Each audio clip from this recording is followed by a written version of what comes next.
Good afternoon, and it's great to have you this afternoon. It happens to be the very first Monday of the month of April, the second quarter of the year 2022. I'm Andrew Chamagran, and we're live from Kampala's Serena Conference Center.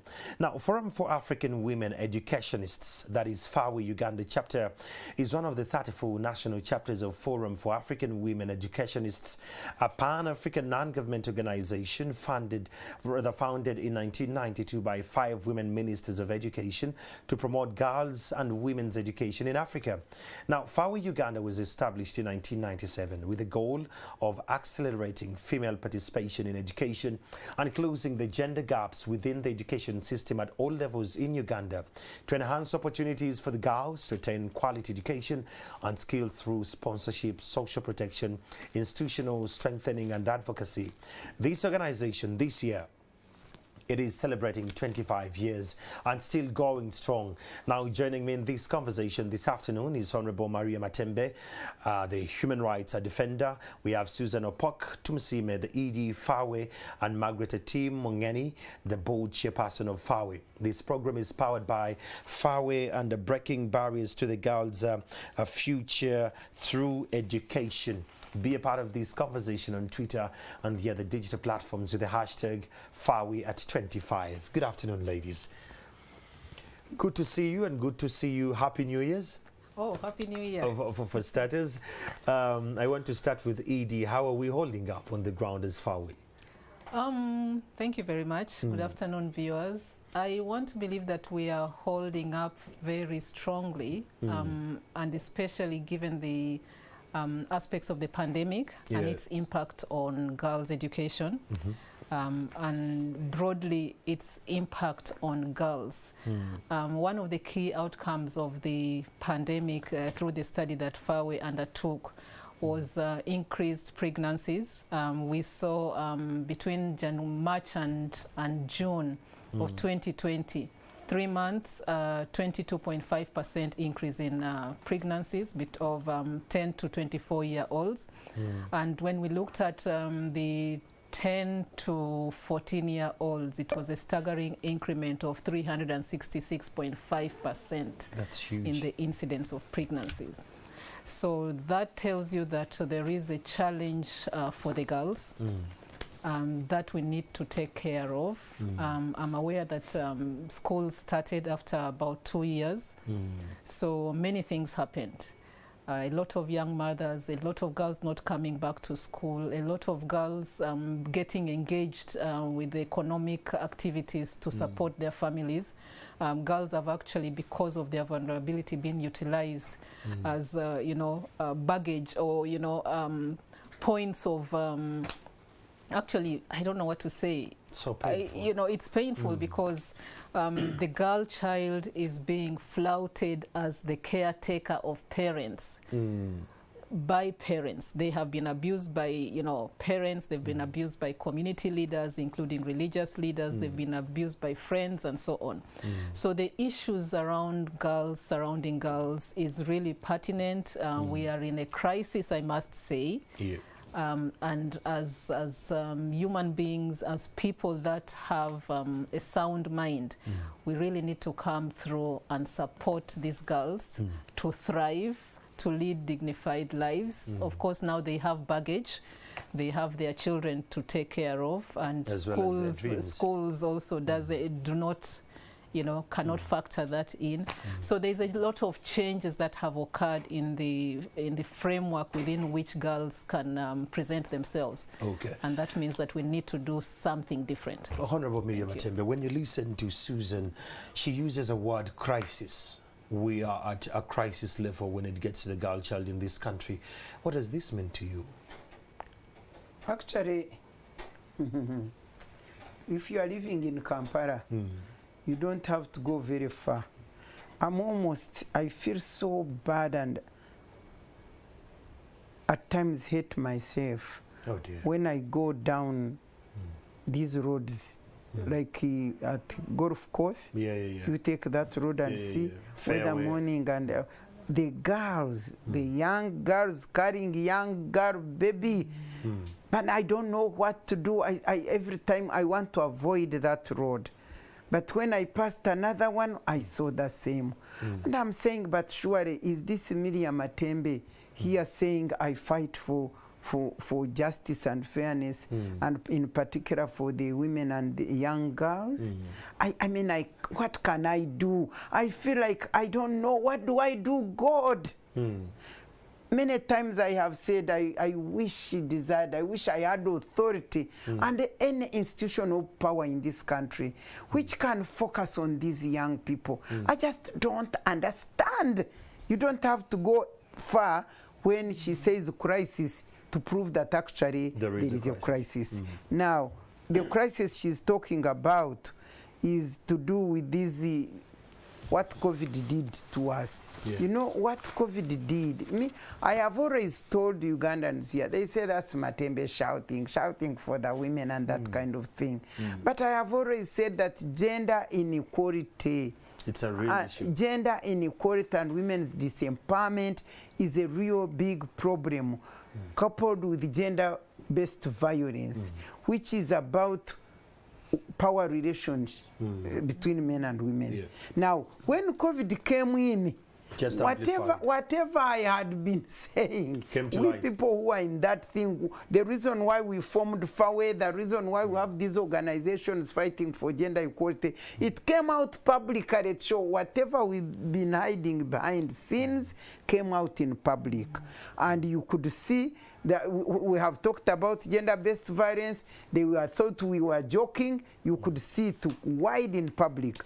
We talked about defilement and sexual harassment of young girls, and this time it was too much. And let me tell you, I was so involved during COVID. And by the way, I have no office which I hold. I have no organization these days which I am in. I am Miriam Matembe, but everybody who is suffering this kind of suffering, they say Matembe is there. They call me, they ring. During COVID time, we had to work with Uganet. We established this shelter. We are, in fact, by the time COVID stage 1 of our first lockdown, I remember we had 190 women. 190 women, I'm telling you, with young girls raped by their fathers, raped by their uncles, by their cousins, including sheikhs, including reverends, including even some of the girls are still there. I was there involved in all this kind of thing. And that's when we found out that all these people now, like 14,000 girls, have been defied, raped, some of whom are pregnant, some of whom have been delivered, but many of them have been married off. I had a personal incident of where a certain woman ran all the way, was it Masaka? She came looking for me, she came and took refuge in my house. And then the next, I think they had phone following. Do you know these people whom I found at my gate? They entered, actually I found them inside. When I went to greet them, they didn't know it was Matembe's house, but they were trapping. The phone was tracking, and they ended up in a house, and they saw my house. There is, praise God, angels on guard. They said that is a church. They thought it was a chapel or a church. They came in, and they were assistant inspector of police, Simanyi, lieutenant who, Simanyi, they were not in their uniform. But when I sat and asked them, okay, you are welcome, who are you? They told me they are those. I said, I'm Miriam Matembe. The moment some of them saw me, and they were also with women, aunties of this girl coming to take the girl that she has run away from marriage. They were supposed to celebrate the marriage the other day. And actually, I sat with them, I said, I'm ringing police to come and arrest you. They had to kneel down and say, forgive us, honorable. They told their story. We reached agreement that the girl is going to, okay, now that we have known, we are not going to marry her off and so on. You think they did? They didn't. What happened? I said, okay, you go. Now that I've seen you, mother, I've talked to aunt and so the on. issue. You go. Then the girl, they rang me, the girl is getting married. When I said, what is it? He said, yes, I have accepted my parents because they want to ostracize me. And I said, what can I do? 2 days later, there was another one from Fort Portal. And then when I talked to the father, he said, you know what? These people, are already marrying.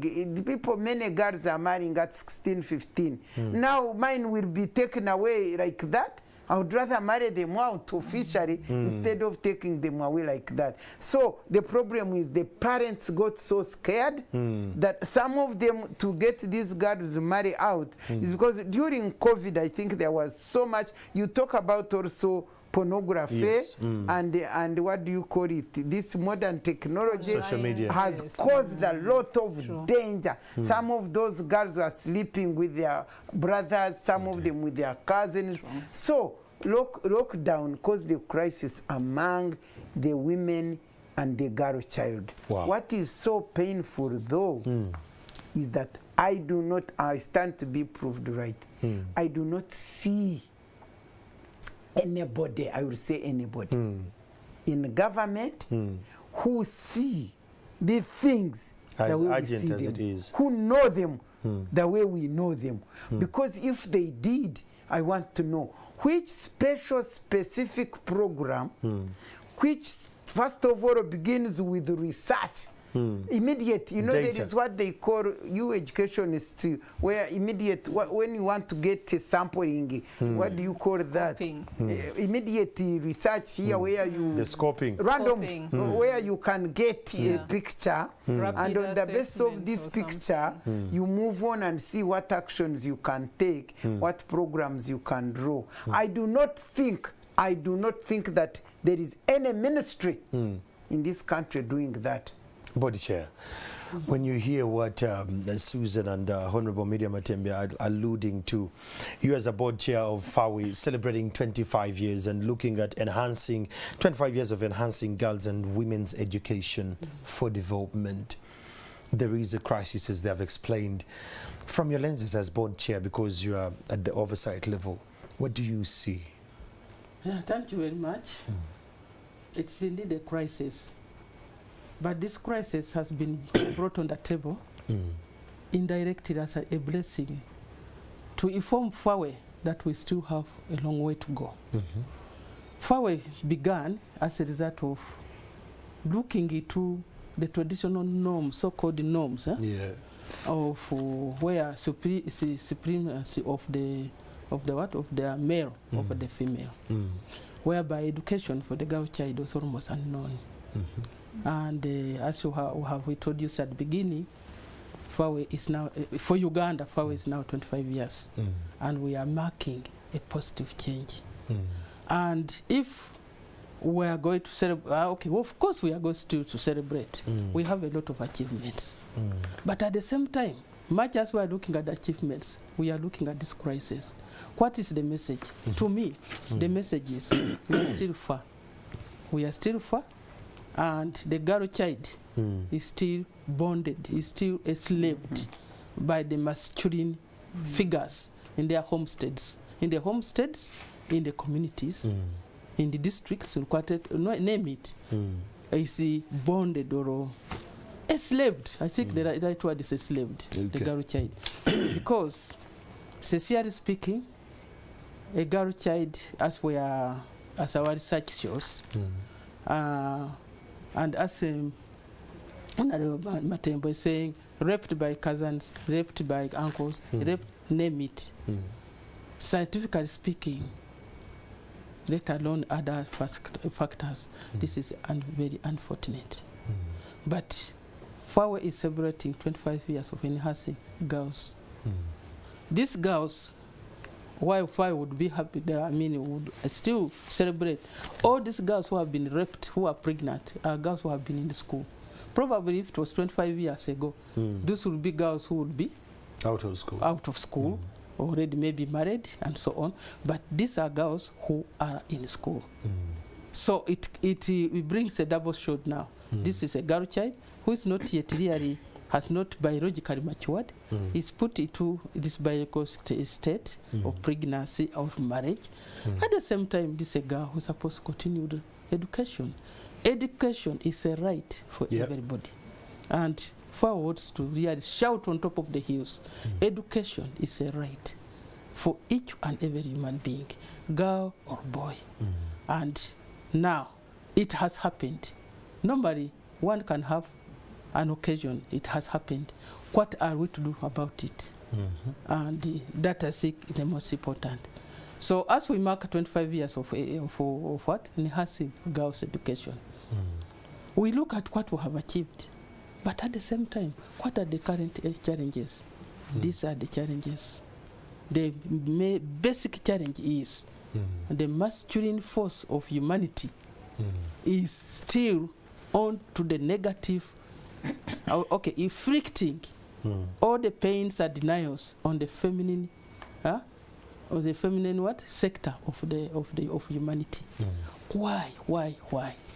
So we are here now to call upon all of us Ugandans. These are our sisters. These are our grandchildren. These are our daughters. Name it. These are Let us not be quiet about it. Okay. FAWE is one of the NGOs, or non-government organizations. They are advocating, and FAWE has been there on the top since 1997. Why did FAWE begin that? Would I say, why should FAWE Uganda, why did FAWE Uganda start in 1997? It was called upon to existence because of those roots, bad roots of traditional norms, where the girl child at that time was really not known to be someone to go to school. If she goes to school, let her go and learn how to read and write, wait for the breast to come out and go and marry. And get married. So that's what inspired the 5 women, ministers of education. Moreover, they were ministers of education in Africa to start off. And Uganda, we jumped onto the boat. We said we are also part of this conversation. We are also part of the conversation. Susan, we have gone far, but those are critical. Yeah, that's crisis. Susan, with special attention. You started the word crisis, and it has actually taken us all through back and forth. When you look at the parenting, have we lost it as parents of this country? Because part of the strong fiber which comes with morals and values, it's the families. With your research, the one I read, the study was appalling. I should say it scared me. As a father, it was like, I think I need to pay more attention. Maybe I'm not seeing what is in my communities and all that. With all that went around, do you as FAWE look at the parenthood as one of the tools that have been either taken with a laissez-faire approach, or it is something we have not held with the esteem it should be held with? Interesting question. And I would like us to contextualize it as well.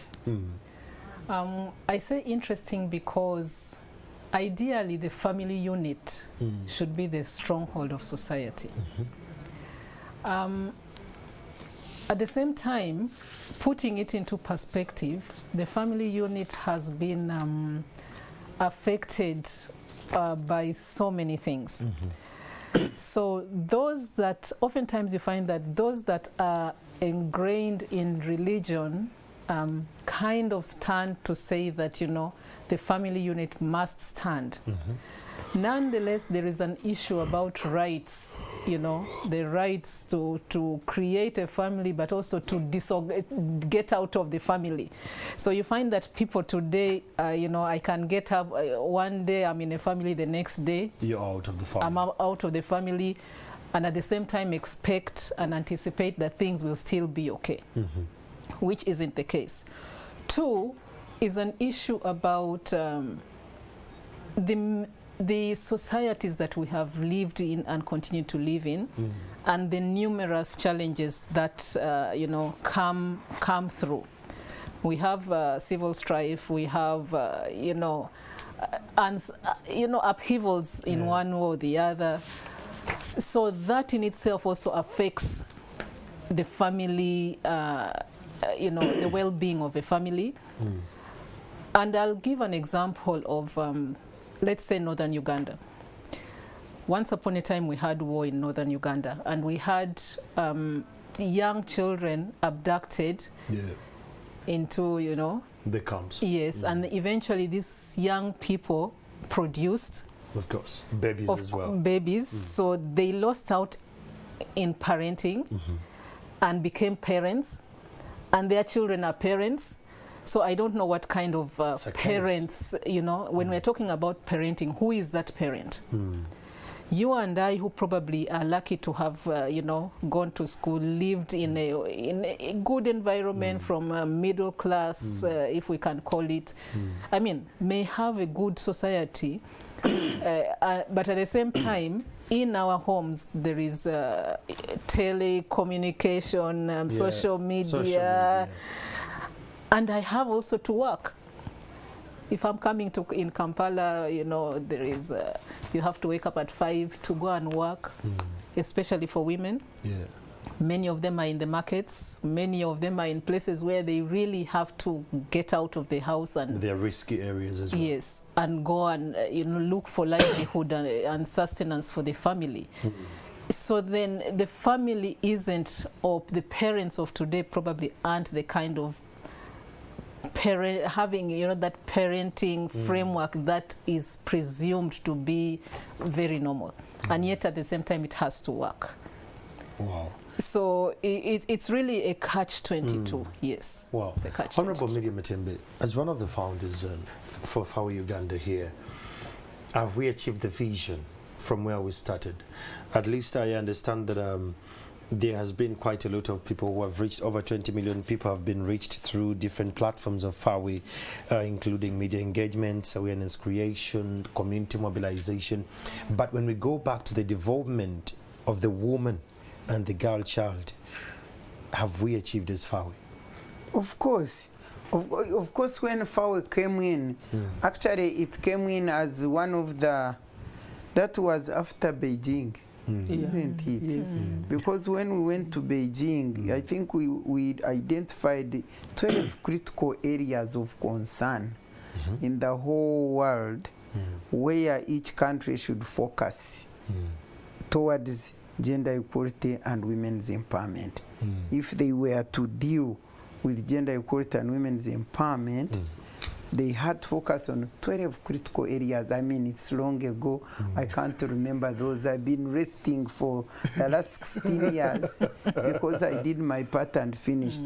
But I remember education was one of them, legal, economic empowerment, legal empowerment, you know, all those areas. Now, the ministers of education in Africa, they picked that education. Of course, you always run with what you want. Me, I would run with politics and legal. Political participation is one of that is area for you. One of the areas of those 12. I remember in Beijing, I addressed I gave a keynote address, you know, to the whole conference on the strategies to increase women's participation in politics. Nice. That's what I did. That's why you would have chosen if that. If you book that book which says looking at the world through a women's eye, you'll find my statement there. I will find. So, of course, when those women came, they put together here Honorable Mpanga, the Sarantiros, all those distinguished women that we stood, on whose shoulders we stood, came out with this plan, and then we joined it, and we ran with the education of the girl child.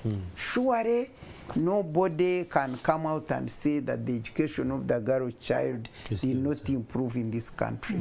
You know, even to the extent that the girls, they have even forgotten. They think things were normal like that. Because they were born today. So. Yes, because they don't know. They don't know that a sense of entitlement. They don't know that a woman like Miriam Matembe, how I fought to my parents. I'm very brilliant. I'm defeating this boy. They putting me out of school because the boy must go in school. I had to get my own personal bursary when I was 13 years.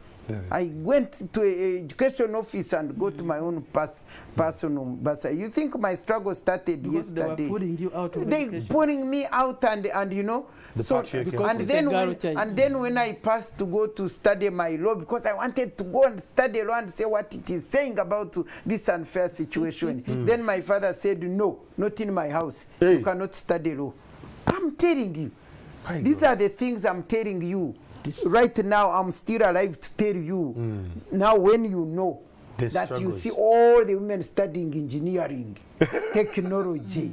The women of Uganda, there is no course they cannot study. Can you imagine? It was not like that. The women of Uganda go to study everything. There's no, in terms of when you pass, when you do what, there's no discrimination. You study any course. And you go out and do any work. And they have increased. You remember our 1.5?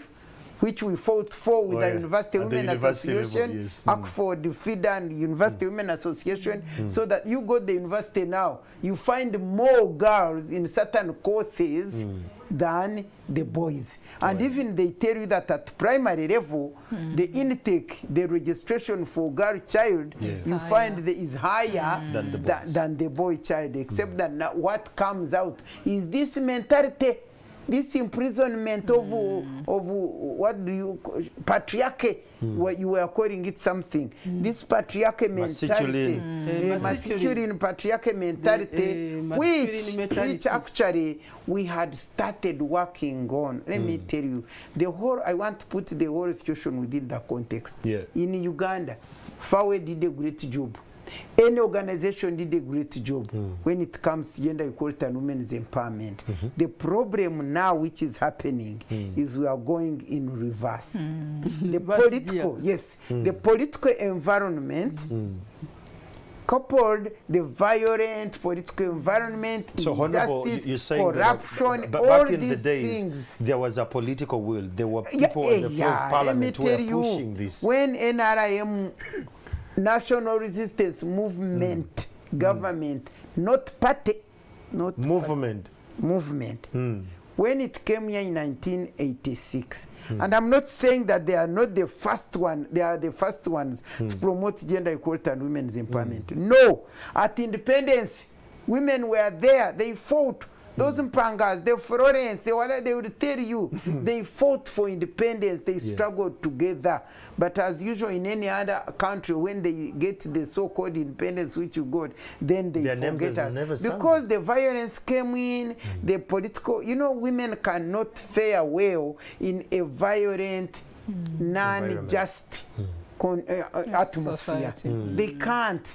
So when such kind of environment comes, the corruption, the injustice, the immorality, the whatever, all these things which have invaded this country have silenced or taken away the conducive environment under which we are running with the struggle for gender equality and women's empowerment. Secondly, there is no political will.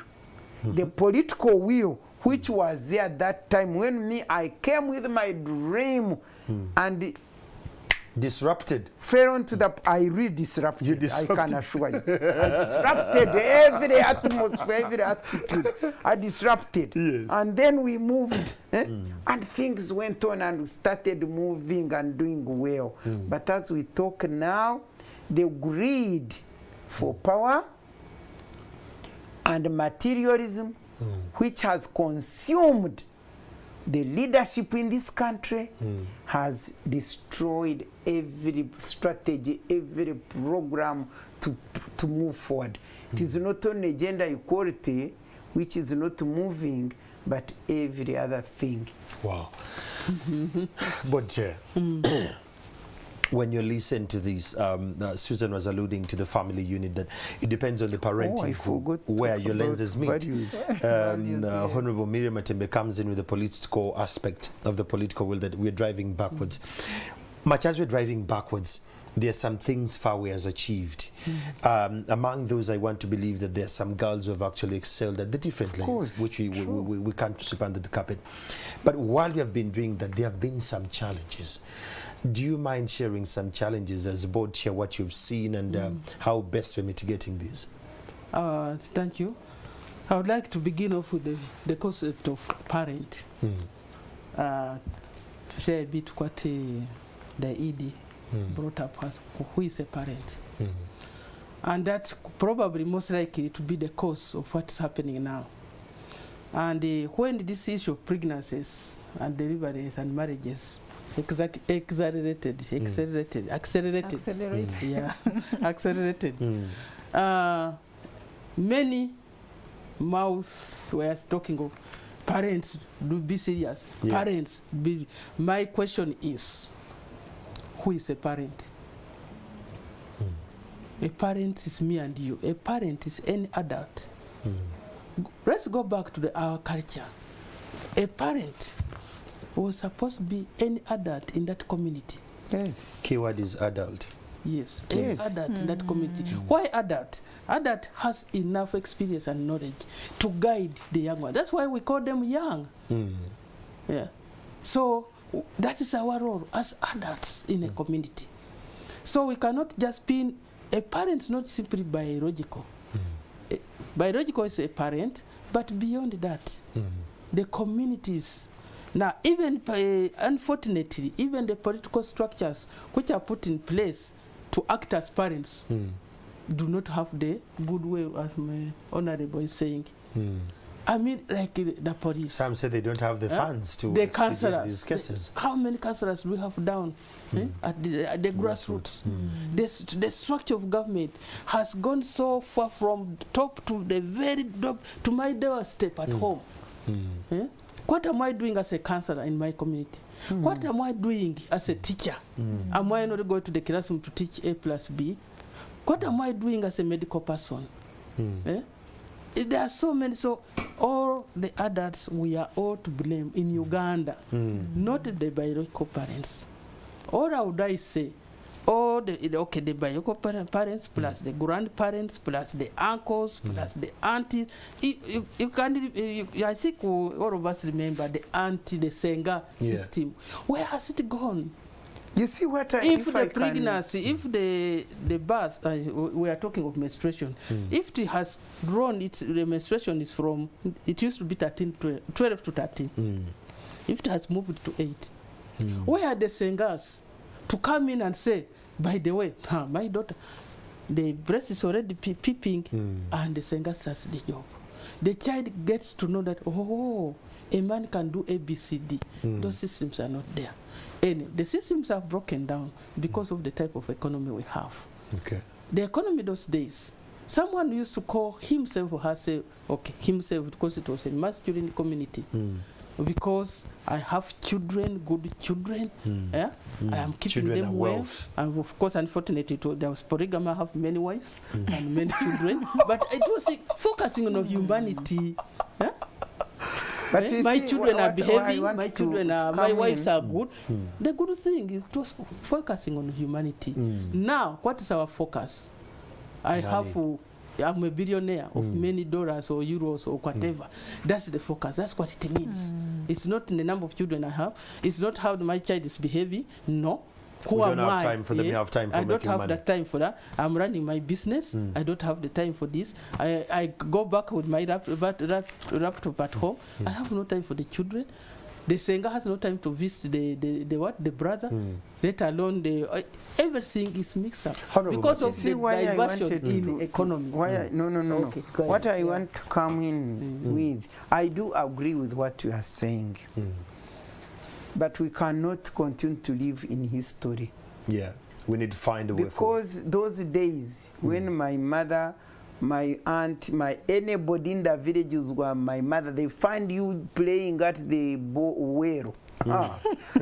With some boys. You run it. No, not even just playing. Yeah, when it's time for something water. Now you are there playing. Any woman would come. You run back home because you know the community was embedded. The community was involved. But of course, we need to really understand that individualistic community life has broken off. It is not there anymore. The Senga is not there anymore. They are also battling with their own problems out there. And that's when I say, for me, we can't live in history regretting about that. Bringing in cancer. What must happen? Now, what must happen? We have police posts everywhere. What we must have are the new strategies to meet the new challenges. We must have new ways of life, of living to fit in the challenges, to meet the challenges that we are facing. What I wanted to say is, which she ended up with, the high levels of moral decadence and ethical value degeneration in this country has destroyed the moral fabric of the country. Human beings. Okay? The moral fabric of human beings is destroyed because of no ethical value, the moral degeneration. That's why you find a man, Banange, I have been having a girl. She even ran mad, took to Tabika, counseling, where imagine somebody's father dies and you, the uncle, rapes the girl and takes her and aborts her. Your brother, another one, rapes the girl. And the judge who is there saying, don't mention, because if they mention, she can't go to school. Somebody, this is in Ushenyi, not far. Somebody had to ring me, and I told them, bring me this girl. They had to bring me the girl. I'd take her to that house of ours in Uganda, and she stayed there. We've been looking for money actually for her school fees. That is only one. But they brought me another one. Now I go to the moral ethical value and moral degeneration. Why should men go to impregnate their nephews and nieces? I can't understand. What is this? And let me tell you, nobody's focusing on this. When I became the first minister for ethics and integrity, that sort of portfolio was being held by the vice president of Uganda, because when corruption in 1996, after elections, corruption had started to be a problem. And President Museveni appointed vice president and gave her a docket of fighting corruption.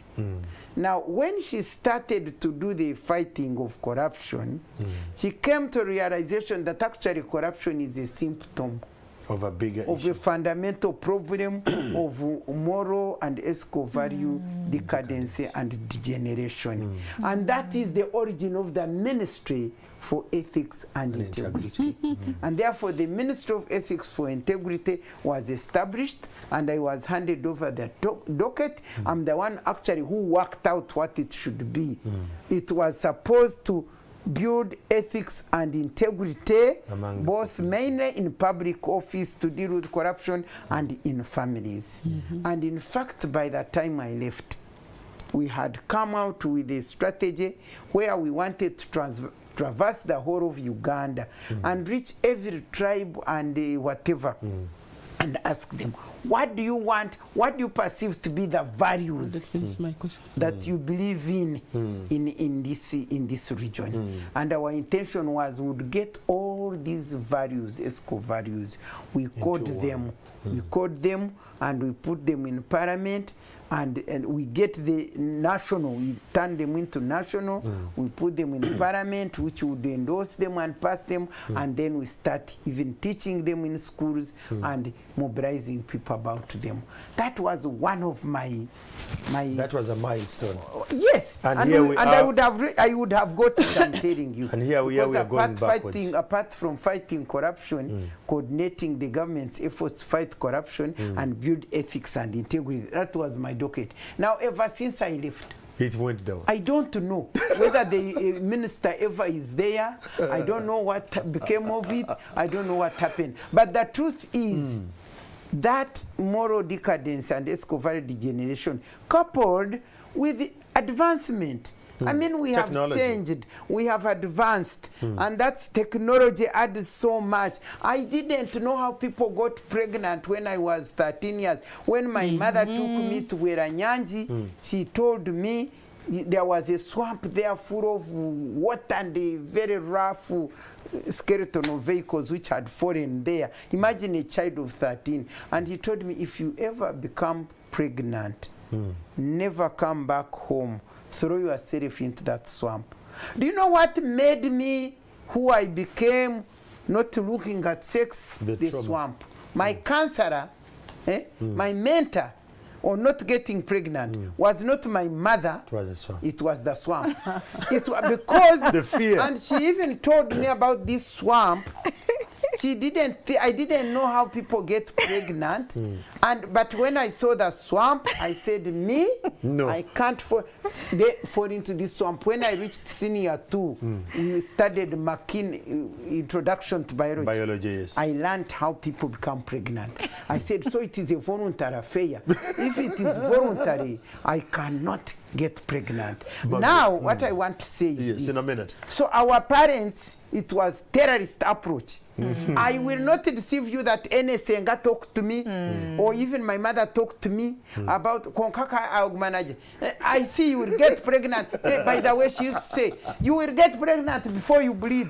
I didn't even know what bleeding meant, but it was terrorism. Terrorism. Fear. But this terrorism made us reach where we reached. Now, terrorism has not been replaced by counseling and personal attachment. The parents need to know that this is your child, and you befriend this child, and right from the beginning, talk to this child, befriend her, introduce her to godly principles, so that this child will grow up not in terrorism, but in friendly and counseling, and that substitution should have come in, but it has not come in. Margaret, that brings me back to you. You are finalizing with my answer. I still needed that answer from you. Oh, you were still, I'm sorry. Don't worry, okay. No, just to conclude that, of course, the moral decay and all that. When humanity or when human beings refocus themselves to things from humanity, that means they have lost data quality. Absolutely, yes. They're detached. That is the bit where Vulnerable picked up from me. They have lost. You value the TV more than your child. Now, your question was? My question was about, with all these, what are some of the challenges you're looking at? You talked about the political will, the parenthood. You said the achievements. Yes. Now the achievements are going forward. We are 25 years old. That's the Jubilee. They called it what? Silver Jubilee? Silver Jubilee. Silver Jubilee does not just come every day. Yeah. FAWE has been on the ground for these 25 years. And just as Honorable talked about, because of time, I wanted to give myself a lot of time of how did I become a scientist. By the way, I'm a scientist. Where our president is looking for science people.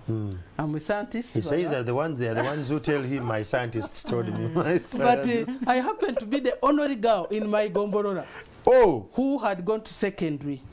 And that secondary was in Uganda. I'm from Tororo. And I was like an apparition. When I would go home, people would come to look, this one has gone to secondary. A girl child. A girl. And they would ask my father, what's the problem? Why do you not want cows? There's a lot I could say, but because of time. But many of us who are now our age, senior citizens of today, we know how difficult it was. I mean, girls, we women, how difficult it was to achieve what we achieved. Indeed. So when we are looking at FAWE today, enhancing girls' education, that's exactly what FAWE has done for the last 25 years. They have enhanced the girls' education. First of all, what I would like to really thank FAWE for, attitude change.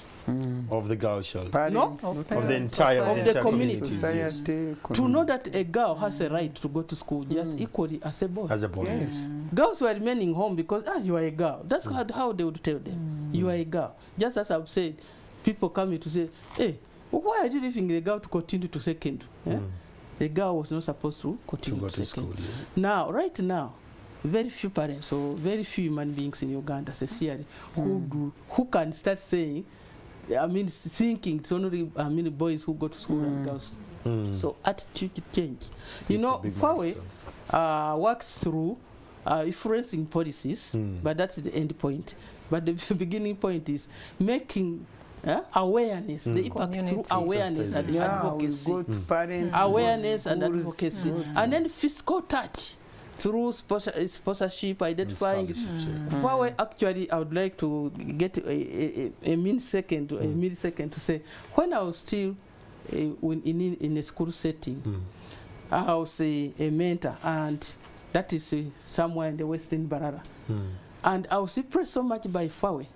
Sent me a list of 5 girls.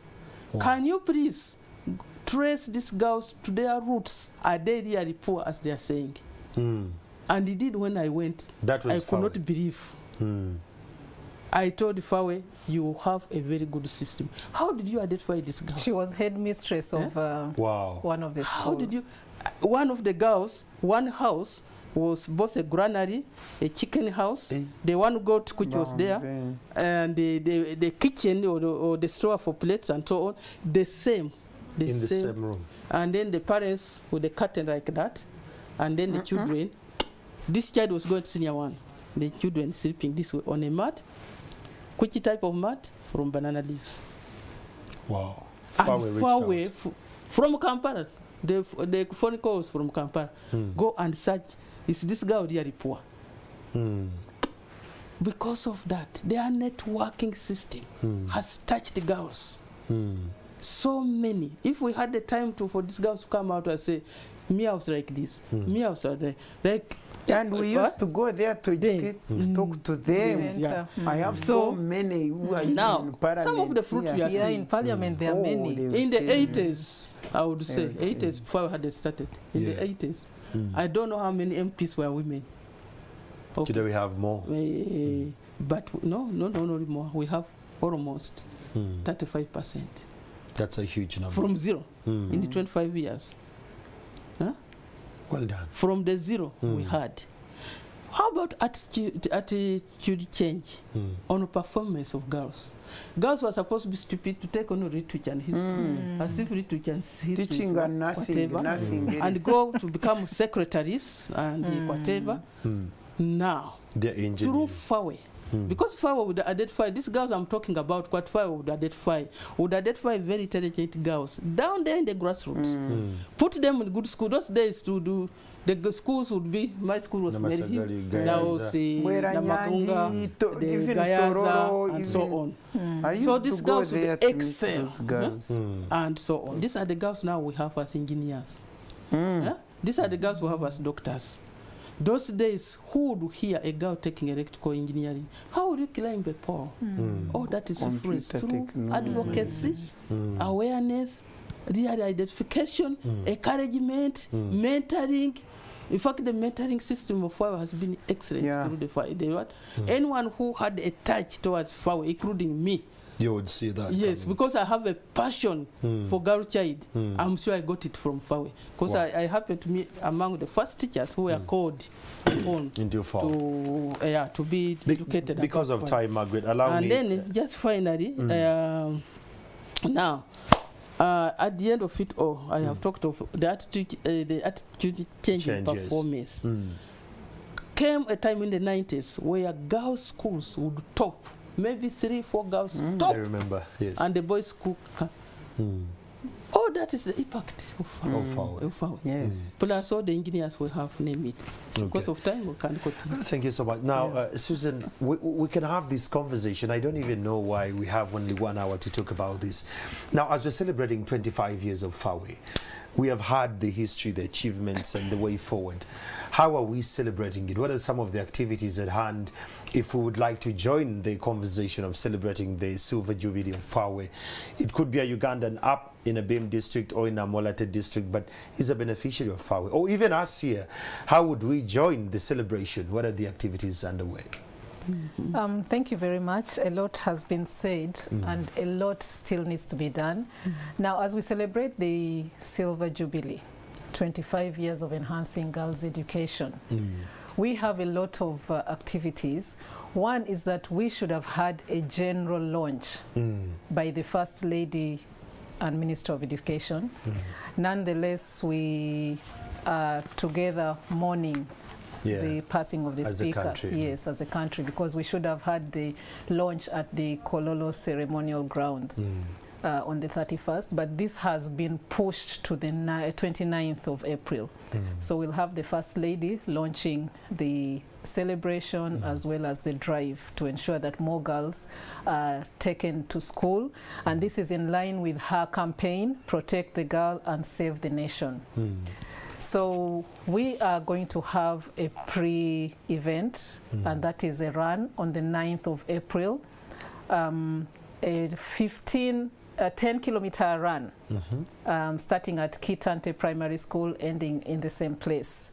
And so we are actually selling kits and inviting the public to be part of this fundraising drive. Nice. The kits are being sold at 25,000 shillings, and they are in various places. So please get in touch with FAWE and be part of this run. The kit is somewhere. Yeah, it's somewhere. Bring our kit. Let me have the kit. Yes, so this is a kit that has probably, Chair, we can have some of the items shown. So please, let's purchase the kit and be part of the process of running and fundraising for the girl child. We'll also have a car wash.